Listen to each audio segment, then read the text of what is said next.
What if the gym leader order was reversed? Well, I took this what if and I turned it into reality. So I used my Uno reverse card I had laying around and swapped the order of the gym leaders. Meaning the first gym leader will be Huan and the last one will be Roxanne. I also gave the gym leaders health items like leftovers and adjusted the levels of the Pokemon they use by a tiny bit. Also, this ROM hack was created by myself, and like my gameplay, it's far from being perfect. You can find the rules I follow for this hardcore Nuzlocke in the description down below, but to quickly summarize, I can only catch the first Pokemon I encounter on each route. If a Pokemon faints, it's considered dead and it's permanently boxed. And I cannot level my Pokemon past the gym leader's ace Pokemon. Our journey starts with saving Professor Birch from a wild Zigzagoon, and to be honest, that's probably his own fault, since he went under the grass without having a Pokemon. I picked Torchic as my starter, who is weak against the first gym's water-type Pokemon. But there aren't many good fire types I can choose from in Emerald, making him a valid choice. I named the little guy Michael, and Michael has a quiet nature, like in his movies, which I find quite fitting. We then head to Route 103 and fight our rival May, who has a Mudkip, and for our effort, we get some nice experience. Back in the Professor's lab, May gives us some Pokeballs, and we head on our way to Petalburg City. But before that, on Route 101, we catch a Zigzagoon, which we name Sadako.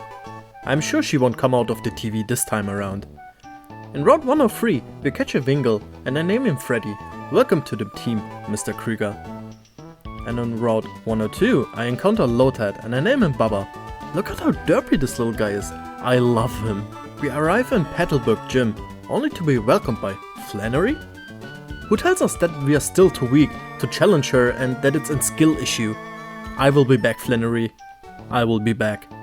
So we make our way to Rustboro City, but before that I pick up a Wurmple, which I named Jason on Route 104, and a Shroomish in Petalburg Woods, which is called Hannibal. Hannibal is a phenomenal Pokemon which carried this run despite his bad nature being modest. But this little onion has even more layers than just the bad nature. Before challenging the gym leader, I leveled up my Pokemon to the level cap of 17, and Jason evolved into a Dustox, Baba evolved into a Lombre, and Michael evolved into a Combusken. And now it's time to challenge the first gym leader, Huan, and his water-type Pokemon. Huan leads with Croconaw, as I lead with Hannibal. Croconaw is really scary this early on in the game, so I decided to use Stun Spore and Leech Seed to whittle him down. Mega Drain and Leech Seed combination finishes off Croconaw, leaving Hannibal in full HP. Huan sends out his Sphere next.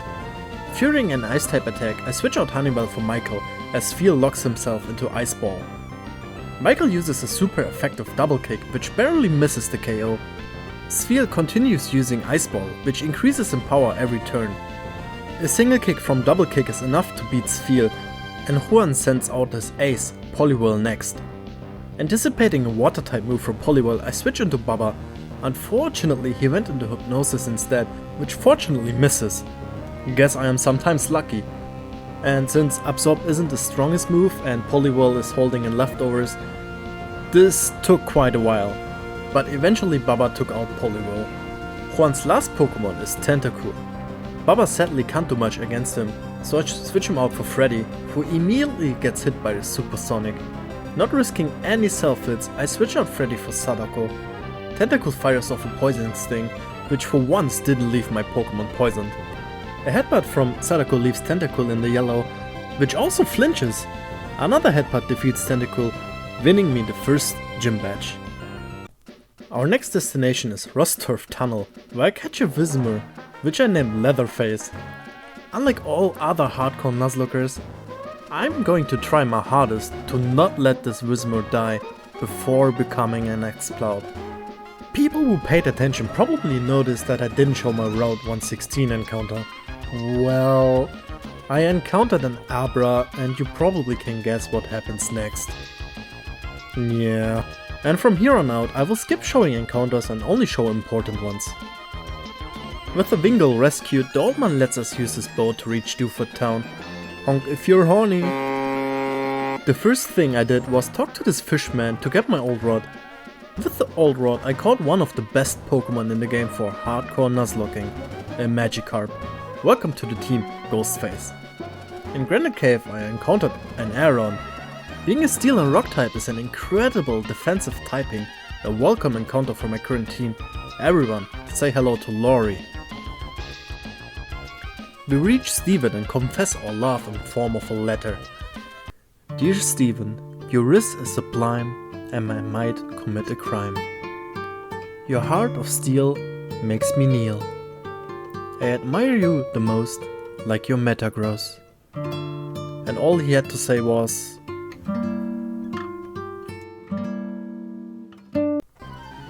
With my heart broken, I made a terrible mistake while leveling up my Pokemon. In the second gym I encountered this Meditite, which sadly one-shot poor little Sadako.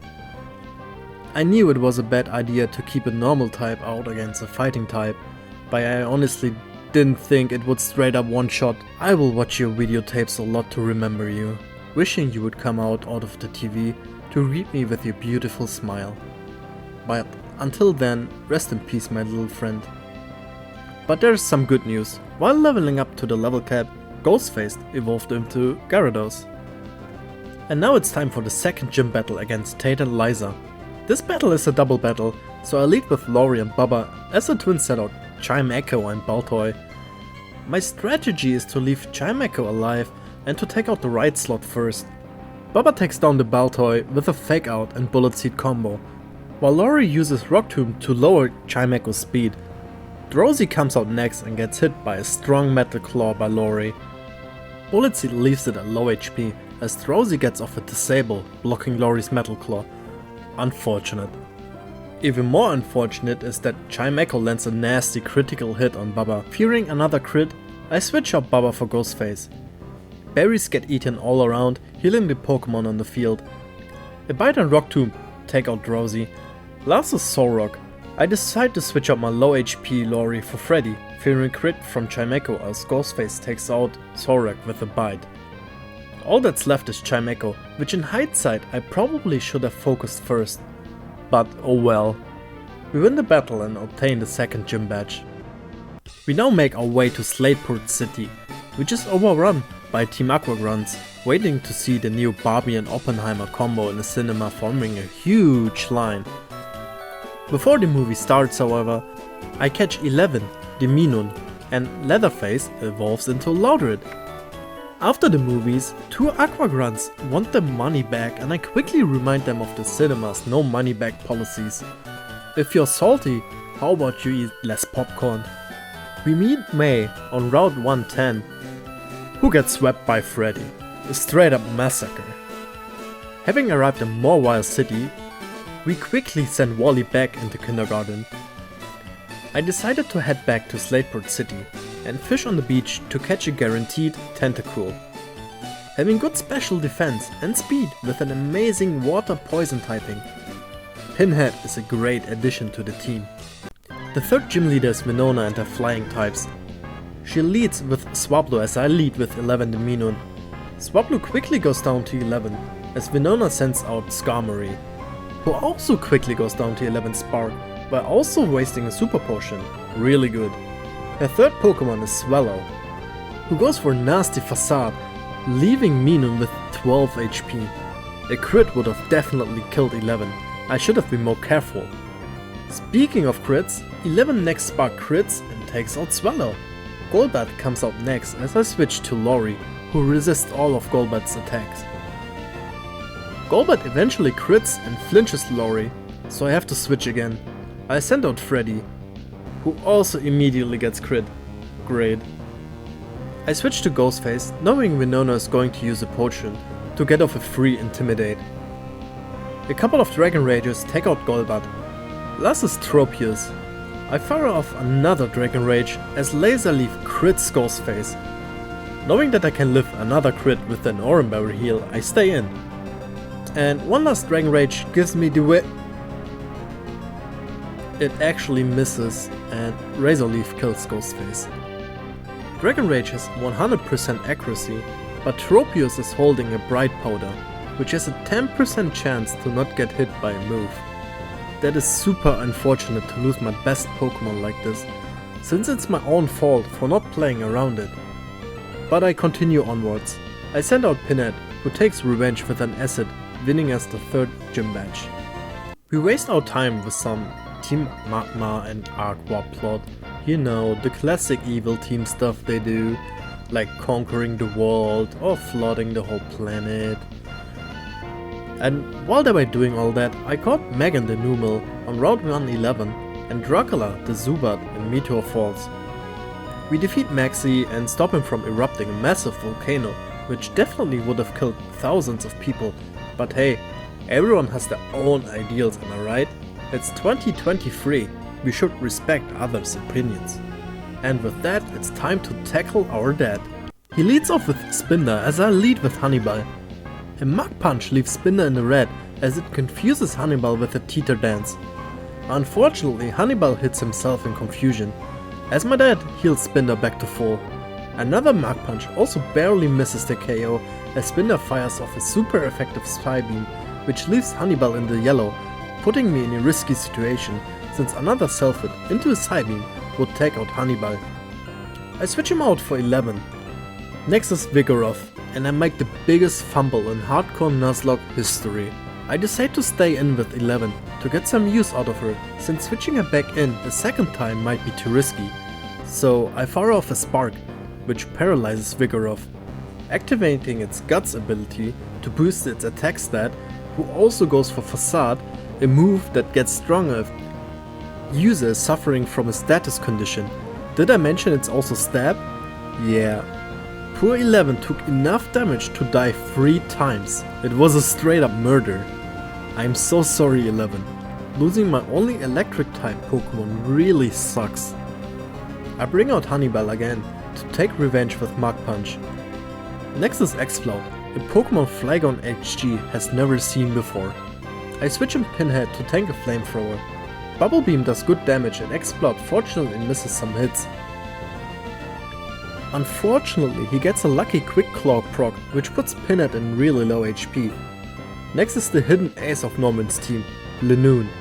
He knows the move Belly Drum, which maximizes a Pokemon's attack stats, basically enabling him to one-hit KO all of my Pokemon.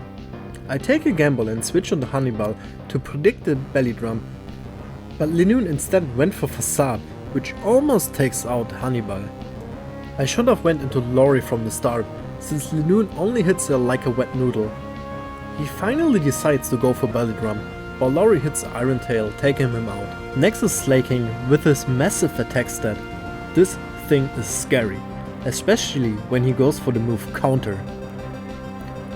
I hit an Iron Tail on his low turn, which luckily lowers its defense stat.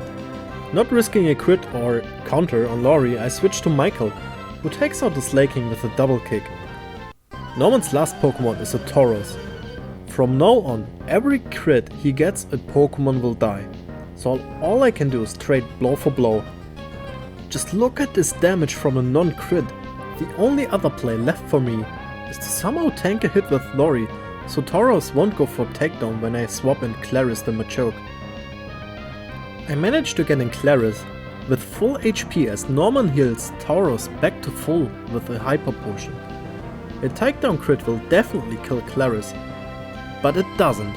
Instead, Claris hits Tauros with a Vital Throw, winning me the 4th gym badge. This was a scary fight. Any crit from Tauros would have wiped out my entire team. I am not happy how I played this fight. There isn't much happening between the 4th and 5th gym, so we visit Grandma, who cheers us up and fills our body with tasty cookie. Before challenging Flannery, I evolve Michael into Blaziken, Dracula into Golbat, and Megan evolves into Camerupt. I decide to take Robert the Azumarill from my box for this gym leader as well. Flannery leads the battle with Ninetales, and I send out Pinhead. She starts charging up for a Solar Beam, and I switch to Dracula, who quad resists it. Not wanting to switch into Hypnosis, I decide to stay in and let Dracula get a well-deserved Sunday afternoon nap. I switch back into Pinhead, who manages to take out her Ninetales, Camerupt, and Macargo. Next is Arcanine, who trades blows with Pinhead until I have to switch out. Thanks to a Bubble Beam speed drop, Lori outspeeds and KOs Arcanine with a Rock Tomb. Out comes Charizard, who is quite weak to Rock-type attacks. He goes for a Flamethrower and takes out Lori from basically full health. Losing a Steel-type and good defensive option is really bad, as I had plans to bring Lori into the Elite Four. I should have cocked it and played around it. I'm sorry Lori, I hope it's nice wherever you are now. I bring out Megan, who avenges Lori with a Rock Slide. Take that, you overrated piece of starter Pokemon. Last is Ace Torkoal, who just decides to yawn at me and attract my Pokemon. Megan eventually takes it out with a Rock Slide, winning me the 5th gym badge. Continuing our journey, I made sure to grab the Ice Beam TM from the wrecked ship and caught a Magnemite in the Mobile City power plant. Say hello to Jigsaw. I also made sure to buy a Harbor Mail and Slate Port, which I can trade for a coin case in Mobile City. I bought a couple more Ice Beam TMs, as well as the TMs for Thunderbolt and Flamethrower. I then meet Mr. Rizzlord himself, Steven, reminding me of all the past heartbreaks. I guess even my Magnet Pull Magneton didn't help. Oh well. Arriving at the Weather Institute, we beat up some more evil guys, receive a Castform, which I didn't even bother nicknaming, and most importantly, I managed to evolve Leatherface into an Exploud, becoming the first hardcore Nuzlocker in Nuzlocking history to do so. Oh yeah, we also battle our rival, but that was rather unspectacular. In Fort Tree City Gym, I had a close call where I almost lost Honeyball to Megan's Earthquake. Don't be stupid like me. Use a Levitate one or someone with Protect next time. And now it's time for Watson and his electric type Pokemon. He leads with an Electrode and I lead with Leatherface.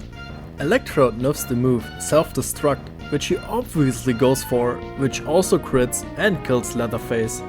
Well, at least I managed to evolve Leatherface into an Explode. There is nothing in my box who would have lived a crit Self-Destruct.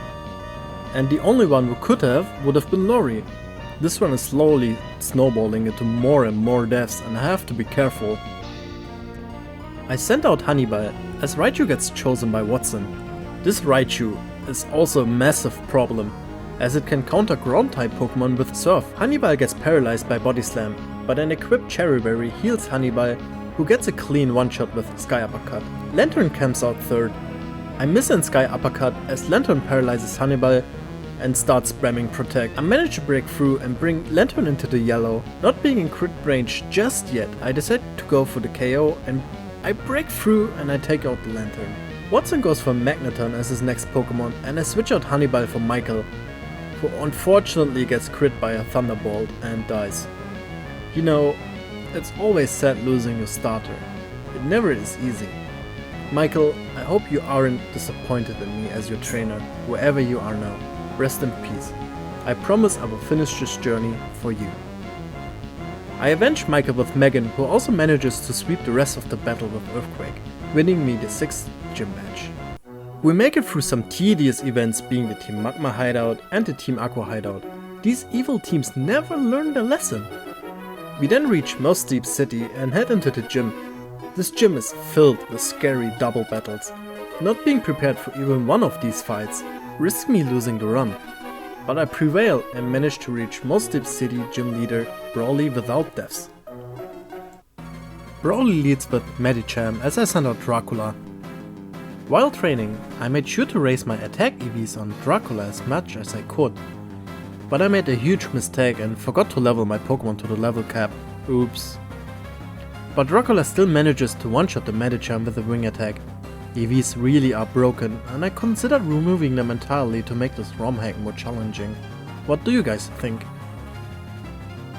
Brawly sends out Machamp second as Dracula ascends to the sky and KOs Machamp as well.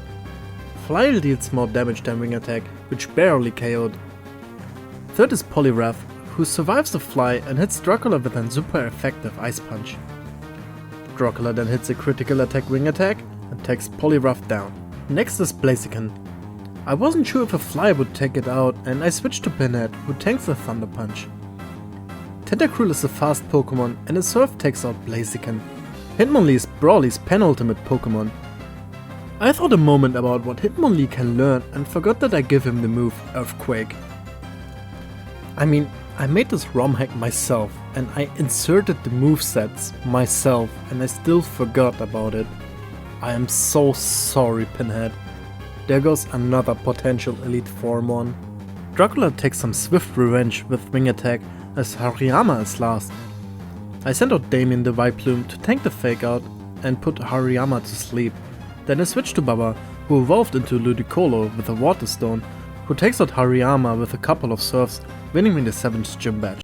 And with that we are now at the part of the game where the evil team realizes that their ideals are wrong, saying something like, "Oh shit, we done goofed, oopsie, my bad, sorry bro, won't happen again, can you at least fix it?" While also leaving the world's weather in a state I usually have on my travel holidays.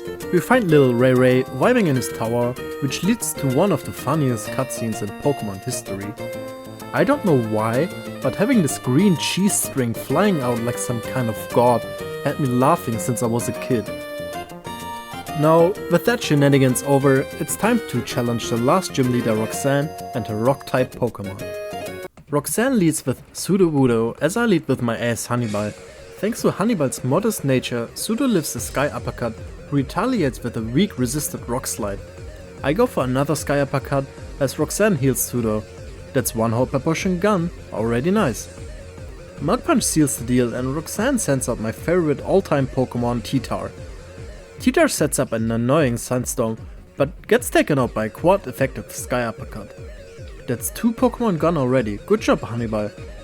Aerodactyl a third, and fearing an incoming flying type attack, I switch to Tiffany the Valrein, who takes a lot of damage from Aerial Ace and Sandstorm Chip. Tiffany barely takes out the flying motherfucker and Credilli comes out next. Things get really scary as Credilli gets a 10% engine power boost, raising all its stats by 1 stage. Uh-oh. I have no choice but to stay in and deal some damage, but luckily I crit and take out Credilli in a single hit. That was really clutch. Amaldo enters the stage and I switch to Baba, who resists the incoming Earthquake. Baba misses a surf due to Amaldo's held Bright Powder and gets hit by a strong Rock Slide, putting him in really the rough spot. I decide it's best to make a sacrifice, and since Clarice has done what she has to do, she fires off one last cross chop to bring Amaldo in range to be taken out by Hannibal. Thank you for the ultimate sacrifice, Clarice. Last is Roxanne's ace, Aggron, who is quite weak to fighting and should go down to Hannibal in a single hit, but Aggron's Held Quick Claw activates, who hits a really strong Iron Tail, but Hannibal holds. What a trooper. And with that, we have acquired all 8 gym badges and it's now time to head to the Pokemon League. But before that, I realized that my box is missing a key piece to the puzzle for the Elite Four. I head out to Route 118 and fish with the Super Rock for a Sharpedo. I name her Jaws, and she will have an important part in the coming fights. In the end, this is the team I decided on bringing for the Elite Four. The Derpy Baba, the Ludicolo with an important quad water resistance. Jigsaw, the Mastermind, with an amazing steel typing. Master of the Sock, Dracula, who will drain his opponents dry. My trusty Hannibal, who earned his spot through countless of trials and tribulations. Jaws the Sharpedo, the fast sweeper, and Megan the Camerupt for pivoting reasons and also because she's chunky. And now, let's challenge the league, shall we? First we have Drake, the captain of the Dragon-type Pokémon, who leads with his cotton candy Altaria. Jaws is amazing in this fight, since with the held Never Melt Ice, I picked up in Shoal Cave, manages to sweep almost the entire fight. His Kingler comes out second, and for some reason my brain thought Crunch was a physical attack, and I instead clicked Ice Beam. I realized my blunder soon after. Next is Flygon HG, and he goes down faster than my cat when it's food time. Mance and Dragonite also go down to a single Ice Beam. Drake's ace Pokemon is Latias. A Crunch is arranged to kill, and a Dragon Claw crit would take out Jaws. Crunch low rolls, and Latias goes for a Charm? I mean, I take those, and with that, Drake is defeated. Now it's time for Glacier and her Ice-type Pokémon. I lead with Baba into a Lapras, and unlike a certain Nuzlocke's Ludicolo, mine actually holds the line quite well. Sadly, Lapras walls Baba with leftovers and recover, which drained almost all of Baba's Giga Drain PP. Not wanting to leave Baba with no PP at all, I predict Lapras to go for recover and switch into Honeyball. Unfortunately, Lapras fires off a mighty Hydro Pump in the rain, which boosts its power by another 50% and takes Honeyball below half HP. A crit would have definitely killed poor Honeyball. Honeyball heals with the Held Citrus Berry and takes out the Lapras. Walrein comes out second and I bring back Mr. Derp, who takes out Walrein with as little bit of PP he had left. Jinx comes out third and goes down to a couple of surfs. Glacier's fourth Pokémon is the legendary Pokémon Regice. This mon can explode and a non-crit would take out any of my Pokémon. I swap in Jigsaw, who resists both explosion and ice type attacks. Regice instead goes for Amnesia, boosting special defense, making it so that Jigsaw can only hit Regice with cotton balls. I have to bring in a physical attacker. I decide to paralyze Regice to increase my chance of a safe switch and bring in Honeyball. Zap Cannon misses and Honeyball gets the KO with Mach Punch. Glacier's last Pokémon is Articuno, the legendary burp. Honeyball is dead to anything this icy burp can throw out, so I switch into Megan, who takes it down to yellow with a flamethrower. I play around the crit, bring in Jaws, who finishes the job with Crunch, winning me the second battle. Coming up next is probably the easiest fight in Elite Four. Phoebe uses Ghost type Pokémon, which is just perfect for the mighty jaw of, well, Jaws. She sweeps most of the fight while I pivot around some critical hits and a Sableye, who can cripple my sweeper with nasty status conditions and stall with recover. I beat Phoebe without much hassle and risk. Last but not least we have Sydney. He leads with a Mightyena with Intimidate. I try to bait the move Swagger. It confuses the target, but also boosts the attack stat by 2 stages. With an equipped Person Berry, I try to get rid of the confusion and set up for a sweep with Honeyball, but unfortunately he went for Crunch instead, which is also fine. I KO Mightyena, but I have to switch out against Houndoom, who sadly outspeeds, and Mach Punch wouldn't be enough due to the modest nature Honeyball has. I switch in Jaws, who resists Houndoom's moves and also outspeeds. Cacturne comes out next and I send out Megan. Giga Drain does more than I expected, and not risking a crit, I go into Dracula, who gets heated by Leech Seed. Aerial Ace takes out Cacturne, and out comes Crawdon, who gets taken out by Baba's Giga Drain.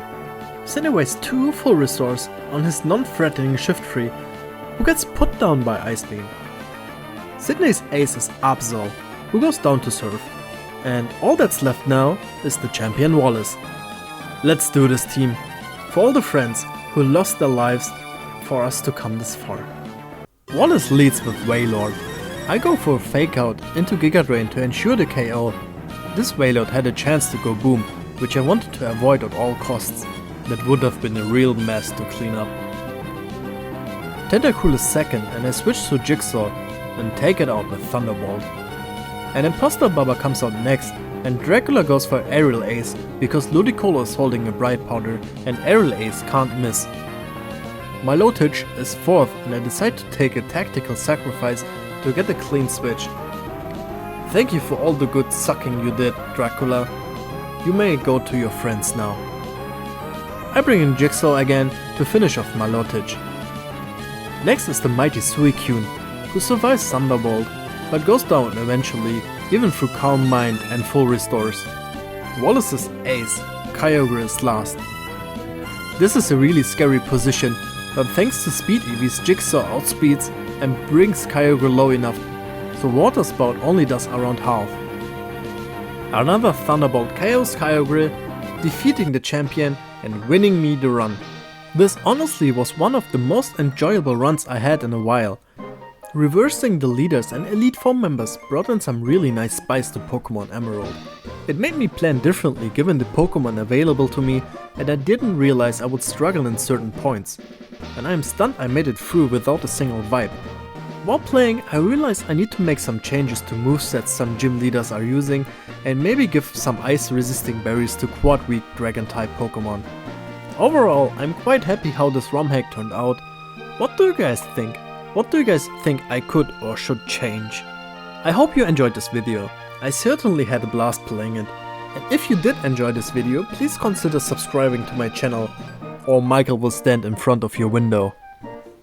Subscribing will also show you when I go live on YouTube, where I will stream all my future Nuzlocking attempts. Anyways, please stay tuned for more Nuzlocking videos. Thank you very much for watching.